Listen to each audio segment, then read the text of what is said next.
বৌমা শাশুড়ির এই ঝগড়ার প্রধান কারণ হচ্ছে জেনারেশন গ্যাপ, ঠিক কিনা? শাশুড়ি এক জেনারেশনের আর বৌমা আরেক জেনারেশনের। শাশুড়ি ভাবে একরকম, বৌমা ভাবে আরেক রকম। শাশুড়ি চায় বউর উপর খবরদারি করতে, বউ চায় শাশুড়ির উপর খবরদারি করতে। এই ডমিনেটিং এর কারণে কিলাকিলি আছে না নাই? আহা, এটা ঠিক না। আমার শাশুড়ি মায়েরা যারা আছেন, প্রথমে শাশুড়ি দিয়ে শুরু করি। আমার মাইকের আওয়াজ যে ঘরগুলোতে যায়, আমার শাশুড়ি মাদেরকে বলবো, বউদের উপর অত্যাচার করবেন না। ছেলেরে প্রশ্ন করে, তোর কাছে তোর বউ বড় না আমি বড়? আছে না নাই? এটা একটা প্রশ্ন হইল। তোর বউ বড় না আমি বড়? দুইজনেই বড়। তো এক ছেলে সুন্দর উত্তর দিছে, আমার কাছে ভালো লাগছে উত্তরটা শুনে। এক মা প্রশ্ন করছে, তোর এতদিন আমি লালন পালন করে বড় করলাম, জীবন যৌবন তোর জন্য শেষ করলাম, আজকে বউ পাইয়া বউ তোর আপন হয়ে গেল? এবার ছেলে উত্তর দিছে, মা, আমার মুখ থেকে মা ডাক শোনার জন্য তুমি কি কষ্টটাই না করছো জীবনে। 10 মাস আমারে পেটে ধারণ করলা, খাইতে পারো নাই, বমি করছো, খালি ওষুধ খাইছো, তোমার পেট কেটে আমারে বের করা হয়েছে, 2 বছর আমারে দুধ খাওয়াইছো, পেশাব পায়খানা পরিষ্কার করেছো। বয়স যখন 3-4 তখন তোমার আমি মা ডাকছি, এই মা ডাকটা শোনার জন্য তুমি এত কষ্ট করছো। আর আরেকবারের মাইয়া এই ঘরে আইসাই তোমার মা ডাকা শুরু করছে। যেই মেয়েটা তোমারে মা ডাকে সে আমার আপন হবে না কেন মা? ঠিক কিনা? এই মা ডাক শোনার জন্য তুমি এত কষ্ট করলা, আমার লালন পালন করলা, 10 মাস পেটে ধরলা, পেশাব পায়খানা পরিষ্কার করলা, এরপরে মা ডাক শুনতে পারছো। আর আরেকবারের মেয়ে জানা নাই চিনা নাই এসেই তোমার ডাকা শুরু করছে মা। তো যে আমার মারে মা ডাকে তার স্থান তো আমার কলিজায়, ঠিক কিনা? শাশুড়ি আম্মারা যারা আছেন, প্লিজ বৌমাদেরকে কষ্ট দিয়েন না।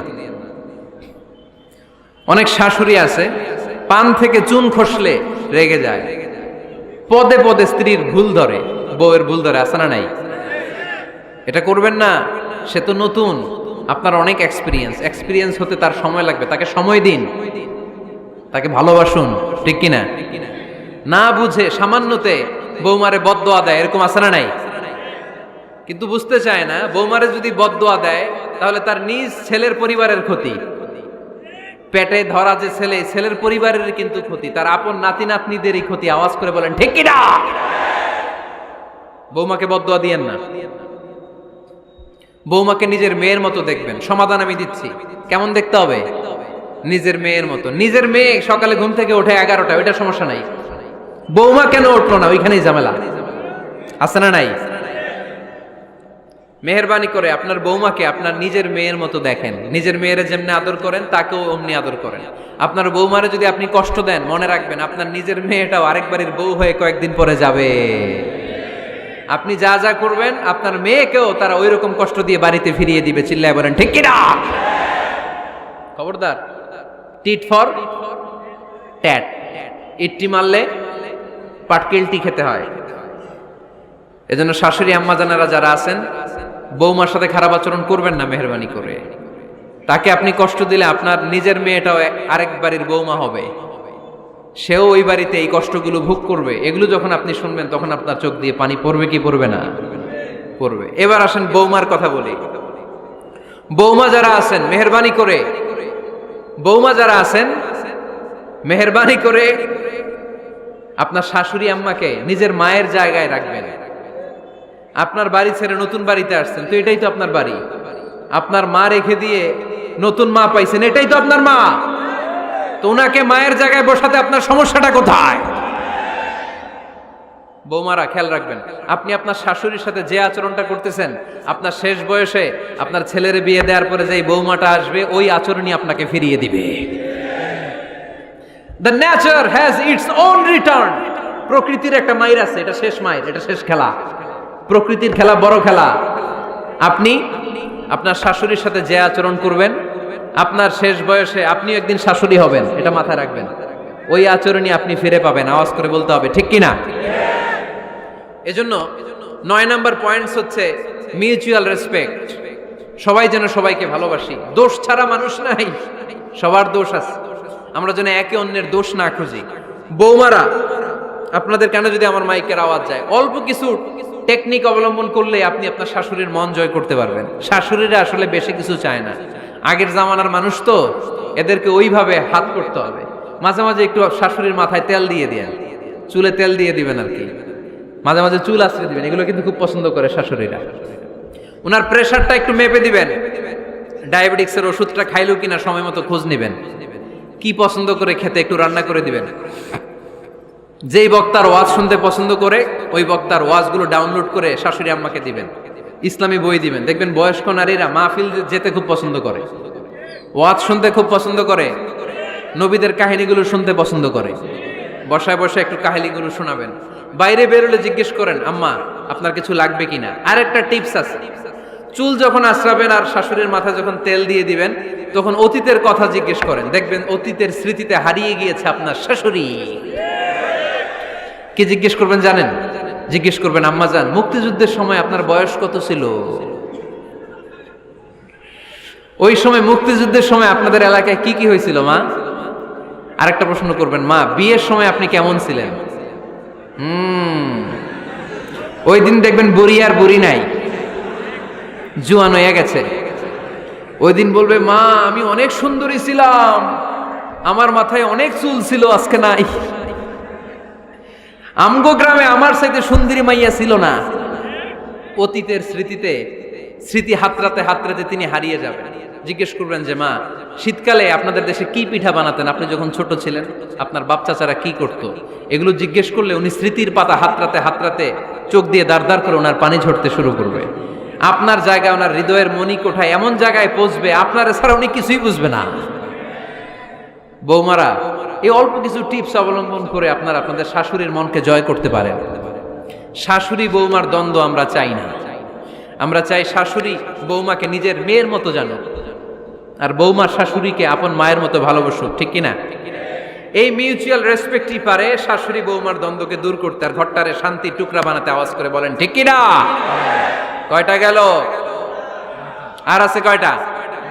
দোয়া করবেন একে অপরের জন্য। দোয়া, সাইয়েদনা ইব্রাহিম ফ্যামিলির জন্য দোয়া করতেন, রব্বি জাআলনি মুকিমাস সালাতি ওয়া মিন যুররিয়াতি রব্বানা ওয়া তাকাব্বাল দুআ।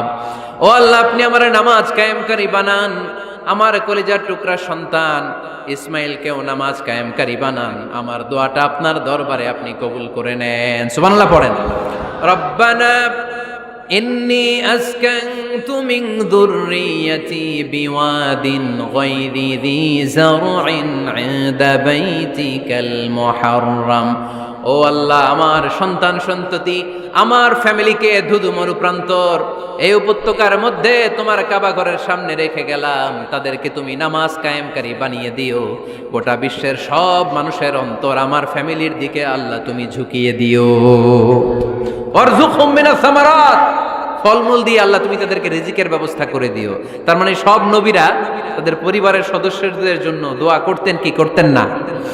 আবার কোরআন আমাদেরকে শিখালো, রব্বানা হাব লানা মিন আজওয়াজিনা ওয়া মিন যুররিয়াতিনা কুররাতা আ'য়ুন ওয়াজআলনা লিল মুত্তাকিনা ইমামা।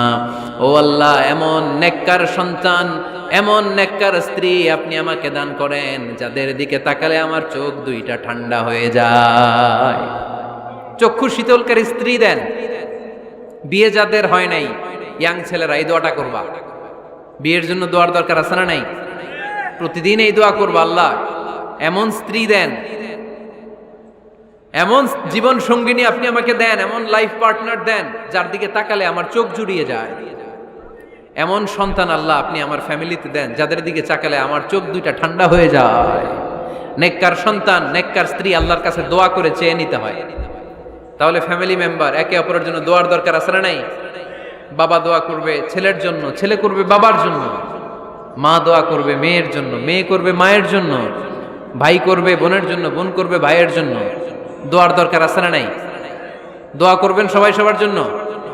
এই যে কোরআনের বঙ্গানুবাদ পাওয়া যায় না এখন, কথা বলেন। স্মার্টফোন আছে কার কার দেখি? হ্যাঁ, কারা কারা স্মার্ট দেখি?